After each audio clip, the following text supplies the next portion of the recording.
m'a dit d'aller sous les ponts. On me le dit plutôt sous les ponts. T'es au courant qu'il y a un avocat aussi qui s'est suicidé de 34 ans. Et ça, moi, ce que je dis, c'est sourcé, monsieur, madame. Je ne suis pas suicidaire. On peut le dire, je peux lui dire. Il s'appelait Maxime Tessier. Fait une recherche, Maxime Tessier. C'était l'avocat de Le Squarnec. Tu connais Le Squarnec?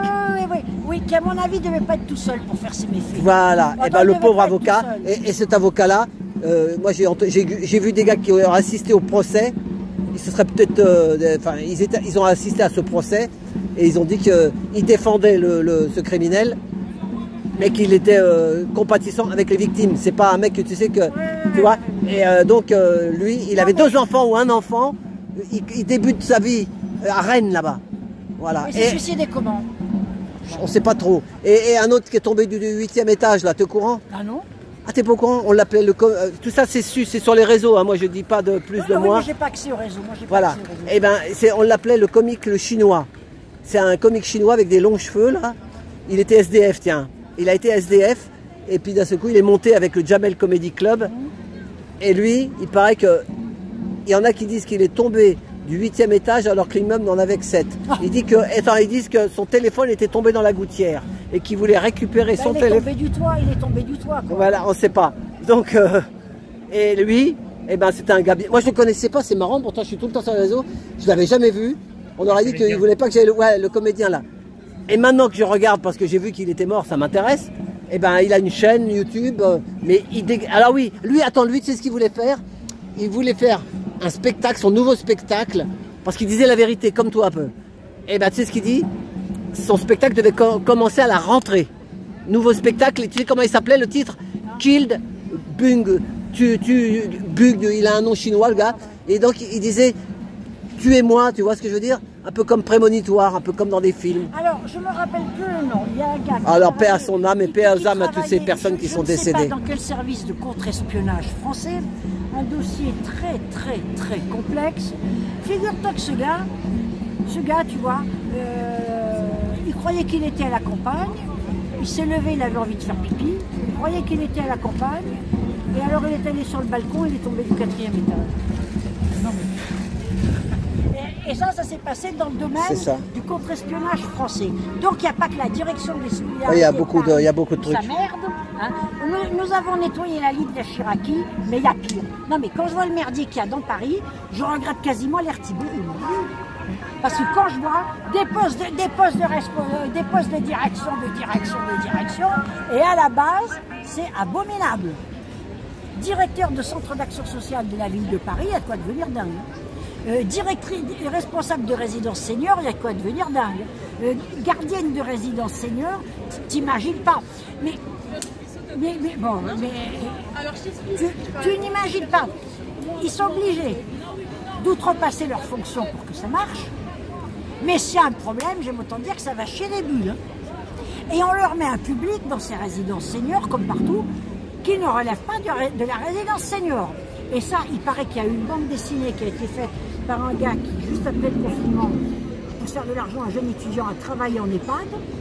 Il paraît qu'il y avait des agressions sexuelles, il paraît qu'il y avait de la délinquance, parce qu'on mettait des délinquants... Ah oui, pour casser le truc, pour qu'ils partent plus vite peut-être. Non, mais tu vois, il faut pas que certains, il ne faut pas qu'ils traînent dans la rue. Certains des SDF qui sont démolis par la drogue et l'alcool, ils font tâche. Alors on ne sait pas où les mettre, les foyers sont pleins ou les foyers n'en veulent pas, on les met en EHPAD. Non mais tu comprends, la ville de Paris, c'est carte postale, mais il y a l'envers du décor, l'enfer du décor. La ville de Paris, c'est la mariée en blanc, avec la fleur d'oranger qui se marie, et elle accouche devant l'hôtel, quoi. C'est exactement la ville de Paris, youpi, tout va bien, elle a 10 milliards de dettes, mais c'est rien, tout va bien. On se baigne dans la Seine, c'est écolo, c'est sensationnel, c'est tout. Mais attends, à certaines heures, Paris, mais dans des quartiers bien, hein, comme ici, à certaines heures, c'est les bas-fonds de Bamako. Hein. Et alors, c'est pour ça. Alors, certains résidents seniors, c'est des vrais connards. D'abord, ils votent de travers, ils sont cons, ils s'en foutent, ils s'en lavent les mains. Mais Aurélie, nous, on nous met un Algeco sous le périph', et tu as vu à Pont-Marie les malheureux qui dorment sous la tente. Hein. Ouais, c'est ça. Hein, c'est ceux qu'on a utilisés, instrumentalisés pour occuper la gaieté lyrique, ils sont dehors. Eux, ces jeunes qui sont mineurs, on les met là, puisqu'il y a 2 lycées à côté de la résidence senior et un terrain de sport. Et nous, on l'emmène à Algeco, sous le périph', entre le cimetière et l'hôpital maladie nosocomiale. Moi, personnellement, je pars en bonne raclure, je pars avec les ordures au Havre, comme ça, au Havre, comme je te dis, j'ai mon Eh ben toi, tu as la plage, pas loin de chez toi là-bas. Ah, Donc, ouais, qu'est-ce que tu penses que ceux qui se baignent là? Ils font ce qu'ils veulent. Mais en tout cas, c'était bien, parce que le jour d'ouverture de la plage, il a plu, Hidalgo bec dans l'eau pour son truc. Alors, ils l'ont arrêté quand il pleut trop, il paraît qu'il faut arrêter la plage. Il paraît que madame, dans le 15e, là où elle réside, paraît-il, elle se serait fait aménager un truc. Salut toi. Elle se serait fait, la Hidalgo se serait fait aménager un truc où elle a peu de profondeur d'eau. Il paraît qu'elle a peu de profondeur d'eau et c'est là qu'elle fait son spectacle. Bon, j'en sais rien, moi je suis pas allée voir. Non, mais ce que je ne comprends pas, c'est que cette bonne femme, elle était élue et en plus elle a été réélue. Alors elle ne fera pas 3e mandat, normalement tu as 2 mandats. C'est 2 mandats, non? Oui, voilà, normalement, ouais. Alors il y a un certain Grégoire qui est sénateur PS comme elle. Il paraît qu'elle lui fait les pires misères. Il paraît qu'elle est même allée raconter sur lui qu'il était alcoolique. Bon, maintenant, moi, le PS ne me fait pas d'illusion. Hein, parce que Hidalgo, Mitterrand, Mélenchon et Macron, ils ont un point commun. Tous les 4, ils viennent du PS.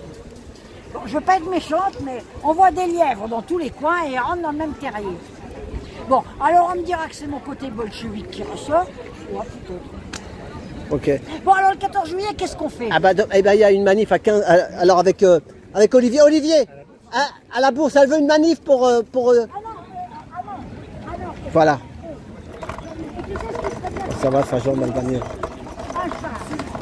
Tir à blanc sur la tribune officielle. Non, c'est à la bourse, dis-lui, c'est à la bourse. La blanchisserie. Ouais, bonjour, ça va? Manif à la bourse, le 14 juillet, on est 14h, oui, à la départ bourse, 15h pour aller au Sacré-Cœur. Départ 15h. La ligne 3 n'est pas fermée? Voilà, c'est ça. Mais il n'y a pas un problème de métro, fais gaffe. La 3, elle marche pas. Voilà. Il faut descendre à Opéra. En boulevard. Mais non, mais tu descends à la une à Palais Royal. Et tu descends la une Palais Royal, tu remontes les jardins du Palais Royal, tu longes la BN et tu arrives à la bourse. Voilà. Bon, bah merci. Non, mais appel à l'armée, ça aurait de l'allure. Un char, tir à blanc sur la tribune, vous arrivez au service de blanchisserie, puis ah, mais la grande misère de l'armée française, on n'a pas les moyens de former les recrues. Entre ça et les flics qui, dépourvus d'uniformes, défilent en sous-vêtements, poulets à poil, non, mais ça aurait de l'allure. Ça aurait de l'allure, quoi. Macron, comique troupier.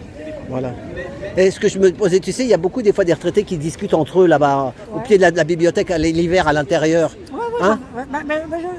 Alors, il y a les retraités. Et les pauvres, ils vont aller où ces gens-là alors, il y a les SDF. Alors, ils allaient tout le temps dans la bibliothèque, tu vois. Où tu vas les retrouver maintenant? Alors, ils vont aller où? Alors, moi je sais où ils vont, mais j'y vais pas.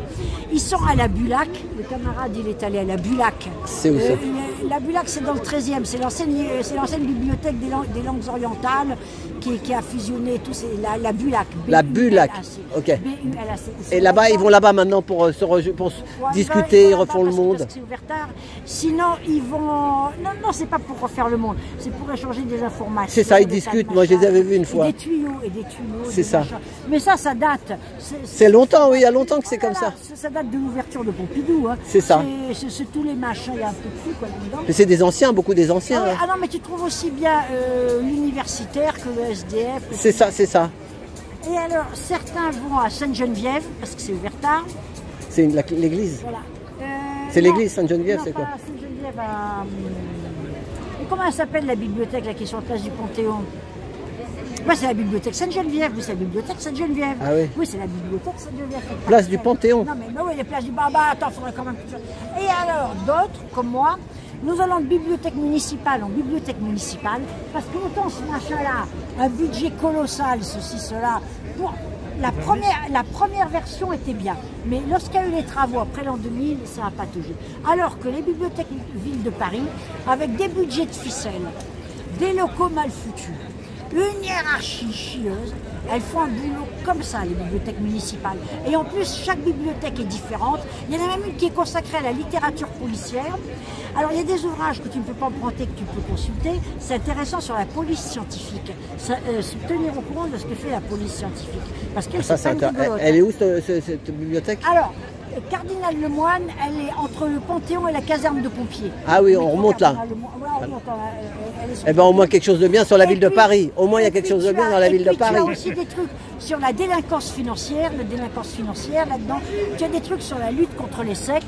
Et l'autre fois, ils ont même fait une expo à la gloire d'un éditeur qui bouffait du flic matin, midi et soir. Ah ouais. Ah oui, ah non, mais les flics, ils sont très trucs. Tu as la bibliothèque des voyages qui est du côté du Trocadéro, là, en face du cimetière. Et puis il y a une nouvelle bibliothèque qui a ouvert à Porte d'Italie, Virginia Woolf. Ah oui. C'est une médiathèque, une chambre à soi qu'elle a écrit. Là, il y a une médiathèque à soi. Ouais, tu connais tout Paris, tu connais bien. Il y a aussi la bibliothèque historique et tout. Tu as des tas de bibliothèques. Alors, le musée Fornet a aussi une bibliothèque qui est gratuite. C'est pas aussi fourni que la bibliothèque du musée des arts décoratifs, mais c'est pas mal la bibliothèque du musée Fornet. Donc là, des tas de petites bibliothèques. Puis certains vont dans les centres culturels étrangers et prennent la carte. Donc tout le monde s'est un petit peu éparpillé. Voilà, c'est très bien. Et nous nous retrouverons fin août à l'immeuble qui s'appelle Lumière, avenue des Terroirs de France. Ah oui. Ça fait un peu loin. Lumière, à Bercy là-bas. Voilà, pour savoir avec quel service du ministère de l'Intérieur nous partageons ça, savoir si ça vaut la peine de mettre les flics en fiche, si ça vaut la peine de leur faire des guili-guili pour qu'ils nous amènent avec eux en manif. Parce que pour les manifs, là-bas, c'est sensationnel. Tu as l'échangeur qui est juste à côté pour bloquer l'échangeur. Tu as la gare de Lyon avec les camarades de la SNCF. Il y a la gare de Bercy aussi. Il y a la gare de Bercy. Tu as le ministère des Finances, ça c'est un ministère intéressant. On peut aller lui casser les pieds.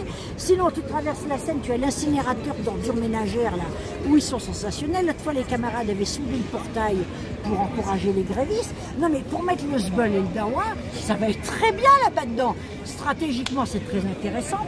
Pour ceux qui passent leur temps à dealer et à tapiner, bon, il y a le périph' pour le bas de gamme, et puis il y a les hôtels de luxe à côté de Bercy pour le haut de gamme, et puis dans les hôtels de luxe, ils peuvent avoir envie de s'encanailler. On va les amener voir le deal et le tapin sur le périph'. Vous allez y aller tous les deux? On est en train de manigancer, tiens. Bon, bah vous allez y aller tous les deux. Moi, je vais vous quitter. Je vais prendre le RER. Bon. J'arrête là à cause de la musique.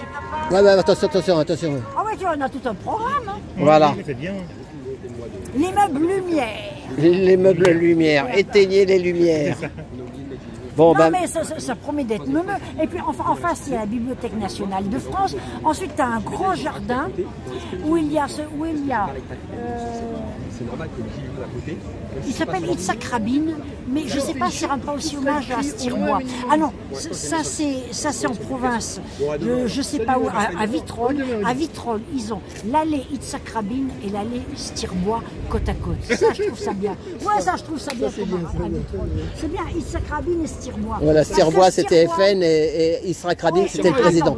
Attends, mais la mort de Stirbois, elle est bizarre. Bah oui, à mon avis, c'est encore suicidé. Ah ouais, il était Front National, non? Bah oui, et Yann Pia, elle aussi, elle a eu un truc. Ouais, non mais tu sais, éliminée par ses camarades du Front National. Ouais, moi, j'habite au premier étage, j'habite plus au dernier étage. Et Jean-Pierre Stirbois, il avait son imprimerie. Là, tu vas là tout droit, tu prends la rue Berger. Il était imprimeur, tu vois la rue Sauval. Il avait son imprimerie dans la rue Sauval. Et c'est Marie-France Stirbois qui a repris la suite de Jean-Pierre. Oui, d'ailleurs, elle était là. Ah oui. Voilà. Elle était là à sa place, écoutez. Lui, c'était encore le Front... mais ça ne plaisait pas au Front National, en bourgeoisie. Je soupçonne Maigret et Polytechnicien d'avoir voulu faire... Non, c'est pas Maigret. Il parlait moins bien que Stirbois. Stirbois était un très bon orateur. Non, Maigret était pas mal. Maigret, je crois qu'il a géré Vitrolles. Non, mais... Le clan Le Pen a fonctionné comme des mafieux. Oui. Hein, et ça a été la machine à faire gagner l'adversaire. Le PS, il peut vraiment envoyer le champagne par camion citerne. Et la marine, c'est une bobo. La marine, c'est une bobo, le mieux qu'elle puisse faire, c'est de se paxer avec Mélenchon. Elle est née à Neuilly-sur-Seine. Ah ouais. Et il paraît qu'il y a eu... Et là, il y a 2 jours, ils ont eu une perquisition, une grosse perquisition avec une vingtaine de journalistes devant. Oui, il y a eu une perquisition. Et barre-toi de là, il est mignon, et barre-toi de là. Barre-toi de là qui prend le café. Ah oui, barre-toi de là. Barre-toi de là. Et alors le Mélenchon, la Sophie Chikiro, qui se moque de Coco Belleuil, de Fabien Roussel, parce que Fabien Roussel assiste au Tour de France. Bon. Et il y a la 2 chevaux qui arrive, la 2 chevaux à carreaux rouges et jaunes, c'est la 2 chevaux cochonou, tu sais, le saucissonnage. Non mais si ça ne lui plaît pas, nous on a des poils au cul, on mange du cochon. Mais toi tu fais ce que tu veux, nous on adore le couscous royal et même le couscous impérial. Merguez. Mon diète de couscous royal. Mon diète de couscous royal et de cornes de gazelle, tu vois, c'est pas mal. Ah oui, elle aussi. Elle elle traîne des trucs. Les campagnes de Mélenchon. Elle possédait une maison d'édition et de communication, donc la LFI, tout ce qui est autour de Mélenchon, il plaçait systématiquement les contrats à la société de cette dame, qui est la maîtresse qui est la concubine de Mélenchon. Attends, lors de la perquisition, elle était là à 7h du matin, ça veut rien dire. Hein. Bon, ça veut rien dire. Ils sont concubines d'une autorité.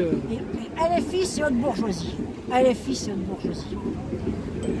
Mais d'ailleurs, Mélenchon, mais qu'est-ce qui reste? Il n'y a plus rien.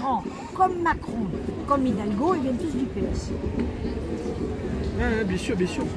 Tu vois des lièvres dans tous les coins, ils rentrent dans le même terrain. Tu aurais été au début de la manifestation, il y avait un mariage de Bourges. Hein, t'as vu? À Saint-Germain-du-Pré. Il y avait un grand... Et puis d'un seul coup, il y a Inda, elle a commencé à prendre... Quand ils sont sortis, elle a pris son micro, puis elle a commencé à parler de la pédo et de ses enfants qui sont... Oh là là, t'aurais vu la tête qu'ils avaient? Ils veulent pas entendre, hein. Ah, parce qu'alors, là-bas... Ils veulent pas entendre, hein. Ils sont sourds. Il y avait un mariage. Voilà, elle a dit, s'il vous plaît, attendez encore 10 minutes. Fermez-la. Non, mais c'est le haut lieu de l'édition, du culturel et tout ça. C'est ça. Nana m'a raconté, elle connaissait une fille qui, à l'âge de 14 ans, avait été abusée par un jeune qui était d'une grande famille de l'édition, de la culture et tout, et que personne ne voulait la croire. Et elle m'a demandé si l'histoire était possible. Mais elle est tout à fait possible. De toute façon, dans ce coin, ils sont pédophiles et gérontophiles. Et moi, je suis doublement en danger. La pédophilie, j'ai pas de problème. Mais tu sais, je m'habite à 12 ans, je suis gringalette et je suis une vieille. Alors, ça les trouble énormément. Ça les trouble énormément.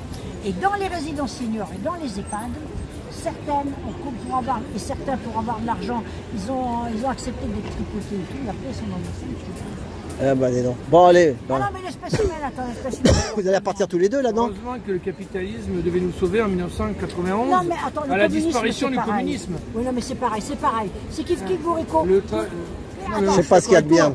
30 ans plus tard, on se rend compte que le capitalisme ne nous a pas apporté le bonheur, pas plus qu'il C'est ça, c'est ça. Pas plus que le soviétisme avait apporté le bonheur.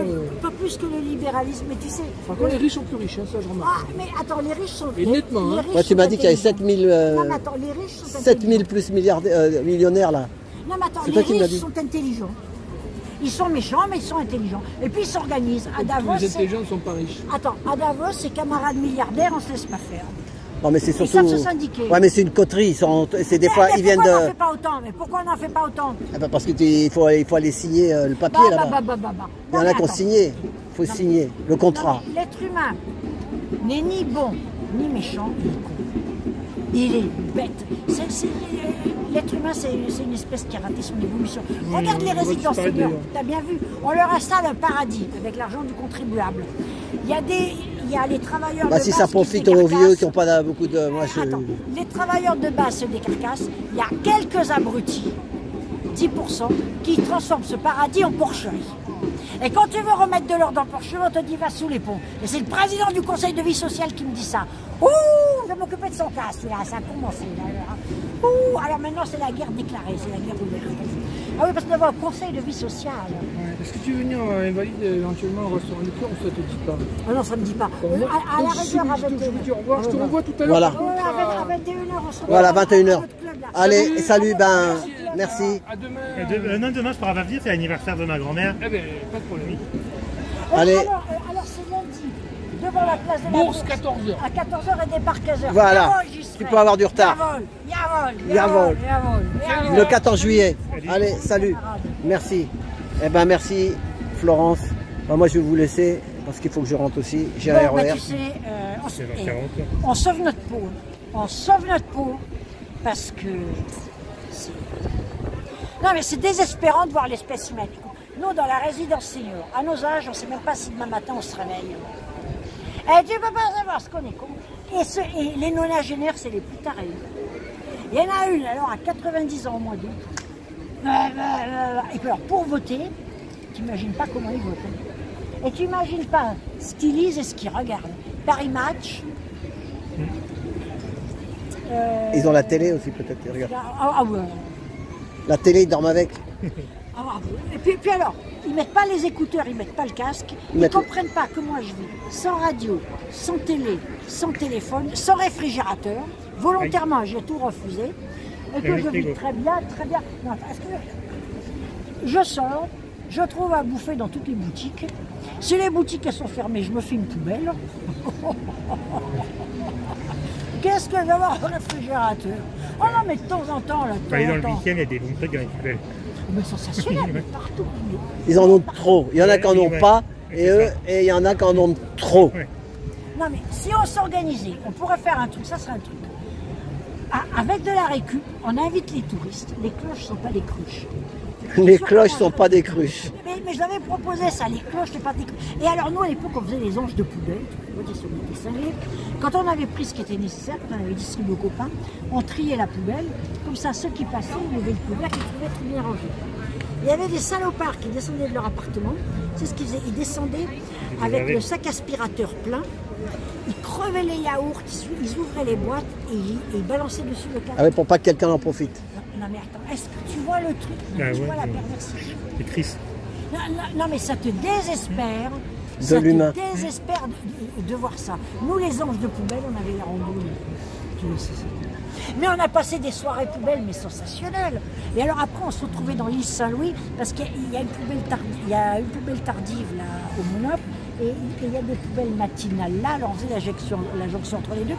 Parce que dans l'île Saint-Louis, surtout quand c'est la pleine lune, tu peux assister au coucher de lune d'un côté. Là, tu vois la lune se coucher là et le soleil se lever là-bas. Ah oui. Tu vois, il suffit que tu passes d'un quai à l'autre, c'est vite fait. Alors nous, en remorquant un peu de supplément qu'on avait pris dans les poubelles pour distribuer aux potes, on faisait ça. C'est des souvenirs, mais fabuleux. C'est mieux que la vue de la tour d'argent. Des souvenirs pareils comme ça, tu vois. Assister à un coucher de pleine lune et à un lever de soleil sur les quais de l'île Saint-Louis. Après s'être gavé dans les poules. Et on redistribue à tout le monde. Eh ben, merci Flo. C'est pour ça que si je vais sous les ponts, je serai très bien.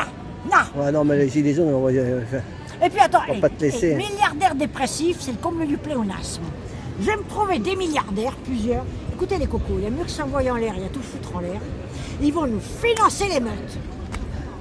Non mais des contracteurs, des mercenaires, tu as la bande à Wagner, les commandos Wagner et compagnie. Tu les lâches, waouh. On leur fait un truc mieux que le 1er décembre 2018. On envoie un émissaire à Nunez la punaise, là c'est ficelle à gâteau, la Nunez la punaise. Ficelle à gâteau. Ah oui, avec son uniforme. Parce que lui, c'est un préfet très malin. Il n'est pas plus humain, il est très malin. Comme j'ai dit publiquement, celui-là, on ne le butera pas. Seulement, il filera de là.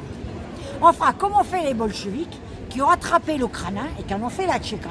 Et ça, c'est un Polonais qui a fait ça. Monsieur le comte Dredzinski. Aristocrate polonais, mais authentique bolchevique. Il a attrapé l'Ukraina, et tu sais que l'Ukraina, elle est made in France? Oui. Parce que le pauvre tsar, fin du 19e siècle, avait de la contestation, des attentats, et il n'avait pas de police secrète. À qui qu'il a fait appel, le tsar? Il a fait appel à la Troisième République, la Troisième République d'était de l'Empire colonial, et c'est la rue des Saussaies. Et la préfecture de police de Paris. La préfecture de police de Paris, c'est un monde à part. C'est Napoléon Ier qui a créé la préfecture de police de Paris parce que son ministre de l'Intérieur, Fouché, risquait de lui porter en brave. C'est un cas, la préfecture de police de Paris. C'est les deux, la préfecture de police de Paris et la rue des Saussaies qui sont associés, qui ont créé l'Ukraina. Et c'est Louis Andrieux qui a fait ça, qui avait participé à la commune, après la tournée. Et Louis Andrieux, c'était le papa d'André Breton. Et il y a Brice là, avec la canne, le pauvre, ça fait 3 mois qu'il n'est pas là, tu vas aller lui parler un peu. Va lui dire bonjour, ça va lui remonter le moral. Voilà, parce que là, le pauvre, il a fait un discours tout à l'heure. Tout comme Pol Pot, qui a un étranger basané, en plus, il a osé battre le record du monde que nous détenions avec la répression de la commune. Déjà, Adolf Hitler avait battu notre record. C'était les Allemands, c'est des étrangers, mais les Allemands, c'est les Blancs. Mais là, avec les basanés, ils battent nos records. Alors, on n'est rien du tout. Mais Pol Pot a été formé dans les universités françaises. Donc finalement, dans le pire, on est les meilleurs. Cocorico, les pieds dans la merde, les pieds dans le tas de fumier. Ben merci, Cocorico, les pieds dans la merde, dans le tas de fumier. Mais merci Florence. Prends soin de toi. Ah voilà. Je savais Brice. Brice, je lui dis va lui voir parce que tu vas lui faire du bien. Hein, elle va te faire du bien. Alors la descente. Voilà. Allez. Mais merci, vive les gilets jaunes. Merci. Allez, salut. Salut Nicolas, à la semaine prochaine. Salut, hein, moi j'y vais. Voilà, merci. Pardon, non, j'ai quelque chose à faire moi lundi. Voilà, allez, salut. Hein. Ouais, salut. Avec Mehdi. Mehdi. Ouais, ça sera normalement vers les Invalides, par là-bas. Vers la Tour Eiffel, il l'avait dit, ouais. Ah, c'est le départ, la Tour Eiffel. Par là-bas, voilà. Il va le dire sur son réseau, tu connais. Mehdi la matinale sur Facebook. D'accord, ouais. Ouais, puis il va le dire aussi, Olivier, il va le dire. Ah oui, ouais. Voilà, allez, salut, hein. Salut. Voilà.